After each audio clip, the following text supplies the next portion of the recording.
কথায় বলে বাঙালির 12 মাসে 13 পার্বণ। দুর্গাপুজো দীপাবলির পর এবার জগদ্ধাত্রী পুজোয় মজেছে গোটা বাংলা। আজ নবমী। কলকাতার এক পরিবারের দীর্ঘদিনের আশা ছিল মেয়েকে দেবীর আরাধনার সময় কুমারী পুজোয় কুমারী রূপে পুজো করানো। তাই গত 1 বছর ধরে সিউড়ির কালীবাড়ির মন্দির কমিটির সাথে যোগাযোগ রেখেছিলেন এই পরিবারের সদস্যরা। অবশেষে কলকাতা থেকে 6 বছরের মেয়েকে নিয়ে সিউড়ির কালীবাড়িতে জগদ্ধাত্রী পুজোর উপলক্ষে কুমারী পুজো করলেন ওই পরিবার। তাদের মনের দীর্ঘদিনের ইচ্ছে পূরণ হওয়ায় স্বাভাবিকভাবেই তারা খুশি, জানালেন ওই শিশুকন্যার মা।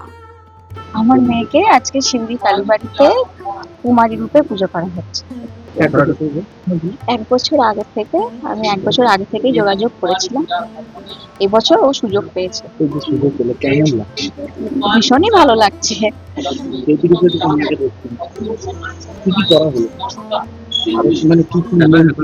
এখনো পর্যন্ত ওর প্রাণ প্রতিষ্ঠা হয়েছে, নৈবেদ্য দেওয়া হয়েছে, অঞ্জলি হয়েছে।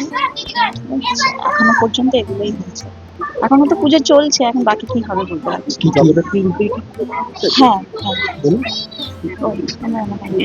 আজকে ওই জগন্নাথী পুজো করা হচ্ছে। আর যেহেতু ও 6 বছরের কন্যা, সেই জন্য রুমা রূপে ওনাকে পুজো করা হচ্ছে। প্রয়োজনে এমনি কিছু নিয়ম মানতে হয়নি।